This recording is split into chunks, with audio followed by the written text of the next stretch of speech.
Well, it's that time, YouTube. It's time for me to go over my favorite YouTube comments for the week. You know, always love doing it. Love reading you guys' comments, and we have some good ones today. Plus, I include a little bit of an extra bonus, not just a YouTube comment. So if you guys want to get into this, just leave a YouTube comment on a video. You might just get in there. You might just get in there real good. We'll start with Bert here. 4313. The filler arc continues. I don't really know why I picked this comment per se, except to tell you guys that I was thinking about this on my drive home from Gen Con.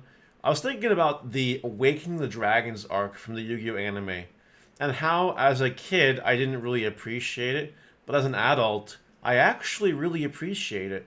How do you guys feel about that filler arc, or filler arcs in general? You see, I feel like the filler arc gave a lot of depth to a lot of characters. But you let me know what you think in the comments. You let me know what you think. We have Benjamin Wiseman 6567.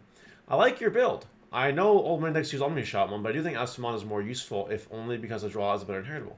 Call of Darkness is a great call too. One card I have in my build that I really like is Metal Impulse. It's basically having a Fist Pyramid mode when you need to create a removal. That's not a bad idea, honestly. I never thought about it, but like that's a really cool tech. And I do agree that Alpha-mon is really useful, for sure. We got Austin Kelly here with another suggestion. I think you should find a way to use a delicate plan in the deck for absolutely safety on all security checks. I've thought about this back in the day. I've never tried it. I've never implemented it. But it's true. Give it jamming, give it delicate plan. Your stack is unkillable.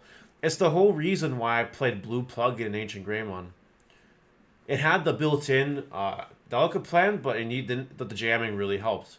It's the same kind of thing. You need more setup because you need more watchmakers to do big damage, but you know it's true.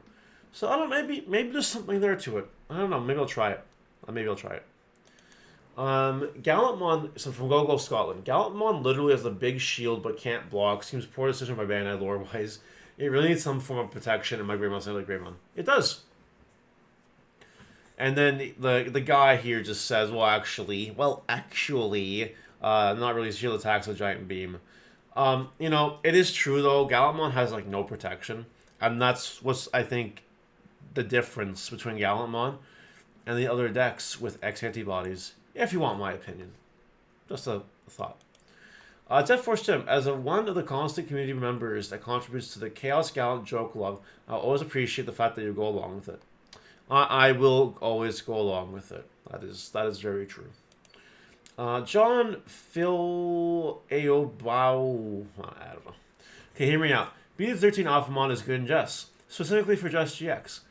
It not only stunts a 10 cost or higher Digimon, but it also adds another sec attack to the GX swing.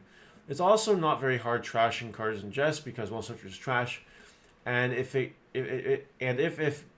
gets in hand, you can trash it using Stardeck Blanc.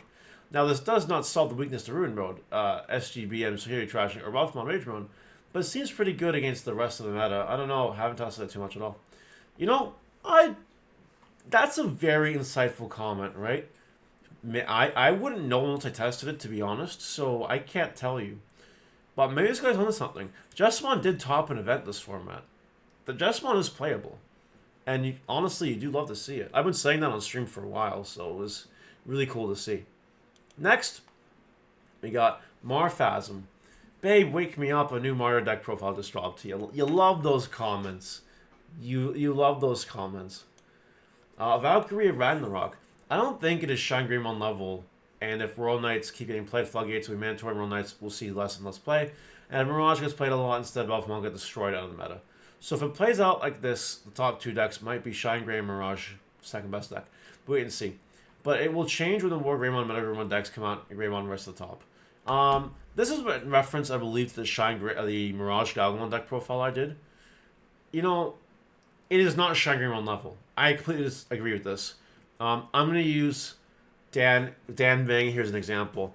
At Gen Con, we played 8 to 10 matches in the morning of Shine, me on Shine, him on Mirage Gallantmon. He won 2 matches, and I won the rest. Like, Shine is really favored over Mirage, in my opinion. But this changes in Ultimate Cup. Ultimate Cup, Marcus is at 1. That's really important. And Mirage is untouched. So the tables could turn, or the turns could table. We don't really know yet, but we'll find out when we get there. I like this analysis, though. It is kind of true. Horacio Hernandez, I can't believe about Sorai. It's brilliant. I do really think Sorai is one of the best cards in the game right now, for sure. Dare Day. Mirage is just going to keep getting better once BT14 drops, and there's no longer a need to run Nikolai because of jamming Egg, and you won't need to wait as long to pop off. I'm going to be real. When my friend is playing Mirage, she doesn't always wait for Nikolai, right? Nikolai is just like an extra layer of protection, so to speak. But if he has the combos, he's just going. He's just going off. But yeah, jamming Egg does solve some problems for sure. Then we have Eduardo Marin. Looking for a happy ending, come see Mario. Okay. Alright. Iceborne 777. The reason I run Agitar still is due to the fact that you can promote him. Suspend him to play out BT13 Sunflowmon. Suspend the Sunflow into Evo Agitarmon BT13 Rosemon. Then unsuspend by her effect. Shino plant this cost 0. Also draw at least 2 cards off this, as well as there's always an option to extend this play with Burst, or rookies seeing that you want 3 memories at a turn. By the way, I'd look into playing the BT4 Yoshino if you're looking to Digiburst Leathermon, maybe swap the red veggie, and we'd want to play into that Digiburst a bit more.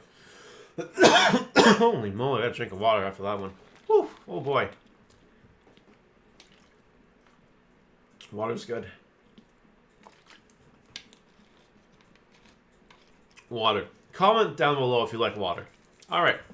So, in my deck profile for the Rosemon deck, I did mention that I was trying Agitarmon. But I instead cut it for the Lilymon from BT4 because I found that card was more useful than Agitar in the grand scheme of things. I don't regret my decision, but you can definitely still play Agitar in the deck and still perform well for the reasons just explained here. So, like, another good suggestions too as well. Yeah, all really good content. Love the analysis here. Oreo X, the BTO4 Lilymon is a phenomenal choice. The ESS alone is worth it to me. Let's maybe agree to keep it around. I love playing the Rosemon deck. It's a fun deck. So, there you go. We have ya boy Poppy. Love deck profile. How do you feel about Bloom Hydra Quartz new support? We tried it, and it just wasn't working too well. You got too many different pieces happening at the same time. So we just eliminated it from the thought process. It was too clunky. And the last thing I want to show you guys today is actually Twitter. Twitter. Obligatory post-Gen Con post. It wasn't the vacation I deserved, but it was the one I needed. I met a lot of cool people, including a bunch of fans for the first time. The Duncan slapped every day, too. For real, I didn't want to come back to Canada. I can't until next year. A bunch of people commented on this. In addition to that, my Twitter was popping off all weekend long with lots of different tweets and all that. All in all, Gen Con was a very positive experience. People were in a good mood despite Thursday. If you know, you know. And it was just really fun. And it was a big community building experience, too. Like, Citizen Lorcana. He's the big Twitter personality for Lorcana. He has more followers in the community for Lorcana than anyone else. It's cool to meet you in person. Can't wait for next year. Same. And then Jose here. Wish we played a Starter Challenge. So awesome to see you in person. Like, see, that kind of stuff is like really nice and wholesome. It really, really, really makes it all worth it, right? So, yeah, I like this kind of stuff a lot. The Gen Con established for me, again, my love for card games in the sense that I love doing these IRL events. I'm absolutely in love with them because of reasons like this. You get to talk to people. You get to go out, socialize. Every night went out somewhere different. You know, every night we were doing things. Every day I was socializing with different people every day. And it was just a good time. Like, frig, so many random experiences. Like, I gave Nobu my laptop so he can write his exam. That's never happened before. I almost made out with Taste of Victory. That was random, too. But there were so many just random, cool, fun experiences that you can't get online in these online tournaments. So, I don't know. I also like this. I tweeted from Earth. I don't know if you guys picked up on that, but I tweeted from Earth. So just so you guys know, I don't have the ability to travel to other planets or anything like that, but I did tweet from Earth. So just in case you guys are wondering, yeah. Yeah. That's it. That's it for this week's comment review. You guys let me know what you think in the comments. Leave comments if you want to be in it. You might get in it. And I'll see you guys later. Bye.